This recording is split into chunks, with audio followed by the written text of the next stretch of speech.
Hello everyone and welcome to another video. In this video I want to talk about a lens I decided to re-buy, the Canon 100-400 Mark II IS lens. Now I decided to re-buy this lens to do a few new tests on it. I don't know if any of you guys have seen my previous videos where I bought this lens about 2 years ago, where I tested the autofocus, and I did determine that the autofocus was quite slow. Now I tested this camera on an original 7D and a 600D camera. Obviously they're quite old cameras, so recently I retested it on my 80D camera, which is a new camera, and to tell you the truth, I found the results more or less the same. So in poor lighting conditions this lens will autofocus very slowly. I'm not going to lie to you guys, that's the truth, God honest truth, that the focus is slow. Now you might be asking, why did I buy it again? Well, I had the Sigma 150-600 contemporary lens for some time. It's a very sharp lens. However, when I started doing some tests on the optical stabilizer, I found the optical stabilizer rubbish. It was pointless having optical stabilization, and the Canon image stabilization is very good, and that's the plus of this lens, that the 4 rated stops of image stabilization is what you get, and that's what you get with the main manufacturers. You get really good results, especially with the sharpness of this lens. I would rate the Sigma 150-600 equivalent to the Canon 100-400 because it is so pin sharp, this lens is, that if you scale the image to 600mm, or crop in as it were, you're getting about the same sharpness. But it's not to say that the Sigma lens isn't very good in terms of autofocus, because in low light situations I found the Sigma lens to outperform the Canon in speed by 2 times. So you might say the Sigma is a better lens in lower light situations with autofocus. However, the problem with the Sigma lens, it can only autofocus from 2.6 meters in the sport version or 2.8 in the contemporary lens to infinity. This lens, however, can autofocus and focus very closely to your subject. So if it comes close, you can get a good close-up picture. And it focuses up to 98 centimeters, which is really useful, guys, if you want to take something close up or it comes close to you. That's something that the Sigma lenses and the Tamron lenses can't compete with when it comes to the Canon L lens. And I want to touch on build quality. I would say that if you was to drop this lens from a small height, it would survive and probably not much happened to it. That is true of the 70-200L lenses as well. I did drop one of those lenses and it did survive. And I wouldn't be so sure to say the same of the Sigma Contemporary when it's mainly made out of plastics. The sport version may have more durability in terms of survivability of dropping it, but I wouldn't put too much confidence in Sigma's build quality. And I'm really shocked at how bad image stabilization or optical stabilization is in the Sigma brand. I do have another lens, the 17-50C lens, which is designed for crop sensor cameras. I would say that lens, optical stabilizer, is pretty bad as well. But with this lens, it is really good. I've done a video showcasing the image stabilization. Please take a look at it. I've been doing quite a few testings on my actual lenses I do have, so check those out to basically compare optical stabilization, image stabilization. How do they compare to each other? And it's not just me that's come up with this conclusion. Many people in the photography world on YouTube has come to the same conclusion, that optical stabilization in Sigma lenses are not very good, and Canon lenses are really good. I've never had any complaints when it comes to image stabilization. The only complaint I had was when I did some tests a couple of years ago, and I did buy this lens. It was a grain pot like this one is, but I won't be too concerned, guys, if you do get a grain pot. It's from the same factory. It's a decent lens. The quality is absolutely fantastic. I would say in terms of sharpness, you will not be disappointed. Sharpness is fantastic. It's just when you're photographing in low light situations, I do find the autofocus system to be very slow. Okay, let's take a closer look at this unique lens from Canon. Right, now let's start off with the various buttons that we have here, and let's just talk about them. Here we have the option for your limiter. What that means is you can limit your focus point. This is ideal for panning shots if you're tracking wildlife and your subject matter is some distance away. So you can set it to 3 meters to infinity or have it on full. My suggestion would be, if you're going to do any sort of wildlife or sports photography, put it from 3 meters to infinity, which means you should achieve quicker focus. And certainly in regards to my comments with it being slower to focus in low light situations, you might want to have that on certainly in low light situations. Now obviously we have the autofocus and manual focus switches here. It is full-time manual focus, so it is very useful. Obviously we have the image stabilizer on and off. I would recommend you turn it off when you're using a tripod. However, most times you want to have it on because it's quite a light lens at 1.7 kilograms. You have various stabilization modes. You have one for standard, which is up and down and side to side. Number 2 is for panning, so yeah, that's your panning shots, like so. And number 3 is basically it gives you more stabilization in the actual viewfinder while you're taking the photo, and it is an extremely useful lens for its stabilizers. So you get 4 stops of image stabilization on this lens. It's fantastic. I've done some tests, check those out, and it's fantastic. Now you do have a smooth and tightening ring here, so you can actually change the resistance while zooming. So obviously it's quite loose, you can make it quite tight, so it has more resistance, and obviously it helps for the lens creep issue if any of you guys want to keep your lens in a certain position. But different to the Sigma lenses, you can actually choose any part of the focal range and have it locked down, which is pretty good.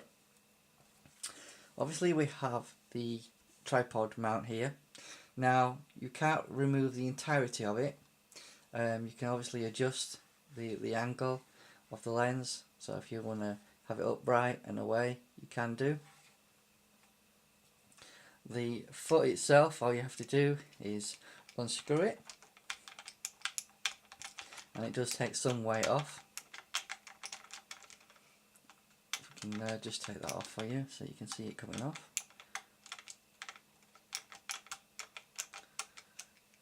As you see, it comes off quite easily.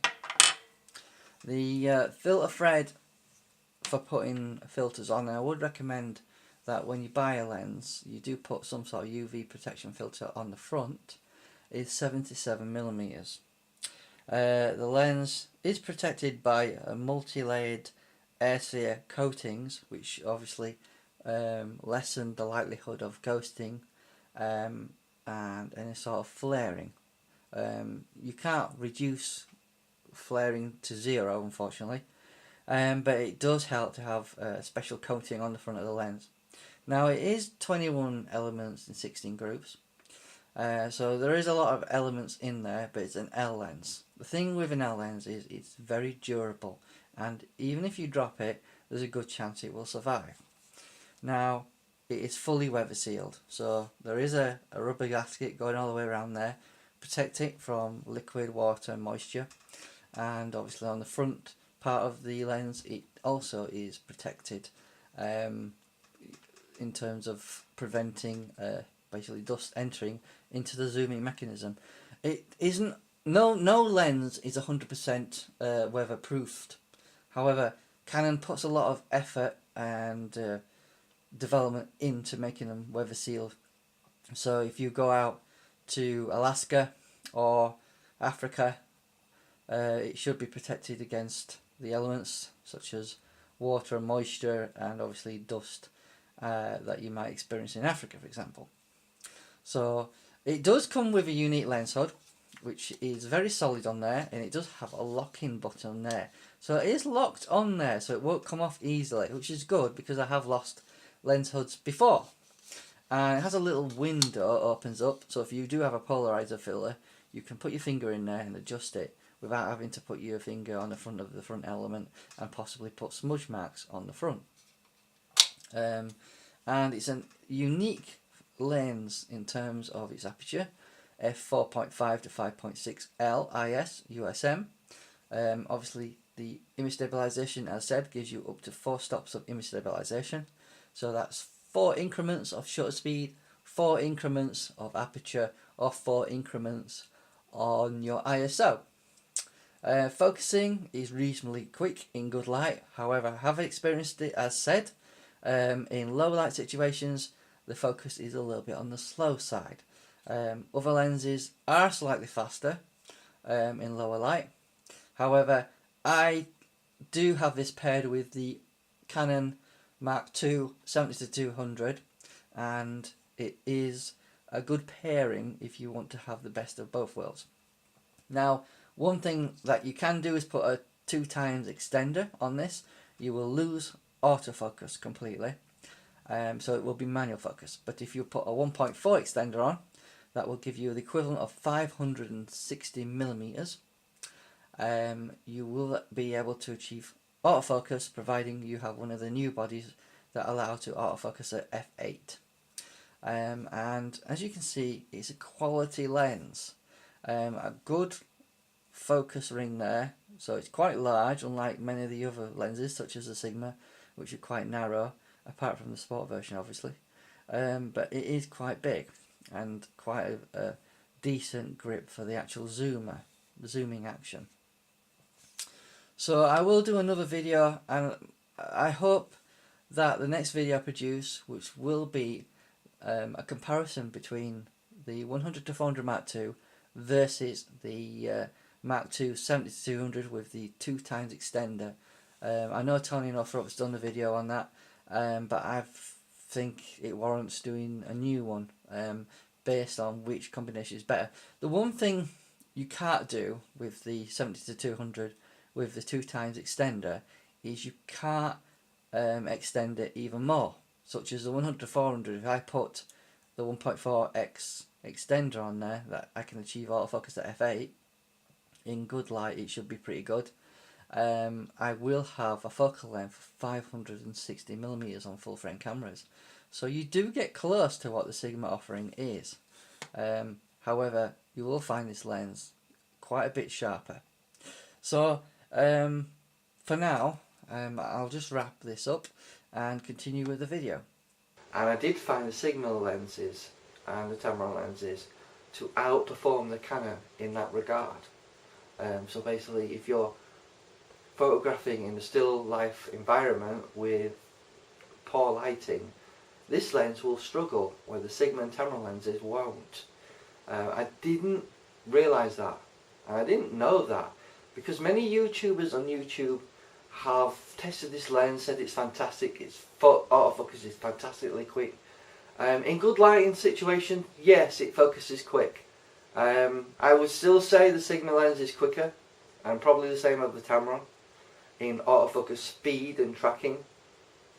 However, I would say when the light starts to come down in dawn or sunset, depending on where you're photographing, at what times, I would say the Sigma lens probably would be quicker to autofocus than the Canon.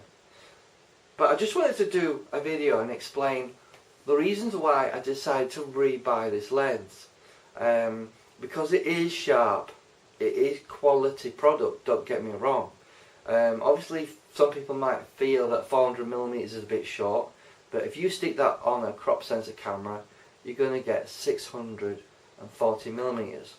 Alternatively, you can also stick a 1.4 extender or teleconverter on this. If you're using a full frame body, for example, you will obtain 560mm. However, autofocus will be only available at f8, so you'll need something like a 5D Mark III, 5D Mark IV to autofocus.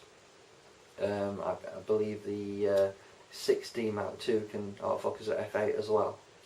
I'm not so sure about the original 6D, I'd have to check into that for you. Alternatively, you can stick it on crop sensor cameras. I think you're going to be restricted to the 7D Mark II. Also the 70D I believe can autofocus at f8, I'm not 100% sure on that, but I know for a fact the new 80D will. And possibly some of the new Rebels that have come out, such as the 750 and 760, can autofocus at f8 as well. So I've given you a roundup on what you can do in terms of what cameras you can use with this at f8. I hope that was helpful. The reason I decided to repurchase the lens was simple: build quality and sharpness. Many people say it's not all about the sharpness. Believe me, why do you want to buy a lens that's not sharp? Because the sharper you can get your lens, the more you can crop into it. So the main reason I wanted to rebuy this lens was I wanted to test old cameras versus new and see if there's any difference in autofocus speed. Because I have seen a video of the 1DX and autofocus seems to be a lot quicker on that compared to other bodies that I own. So I decided to try the new 80D on this camera lens to see if autofocus speeds had changed between the 7D and 600D I used to own. And I found the autofocus speed to be the same. So my assumption that the algorithms in the new lens were better and aimed towards newer cameras was false, and I was found to be wrong. So I just wanted to state that I was wrong on that point. It does seem that Canon have not increased algorithms in their newer cameras to benefit newer lenses. So that's a good point, because you want to know that, because if you've got an older camera and you want to get one of these new lenses, you want to know that it's going to be just as good as if you had a new camera. So you don't have to go out and buy that new camera. So I hope that was helpful to you.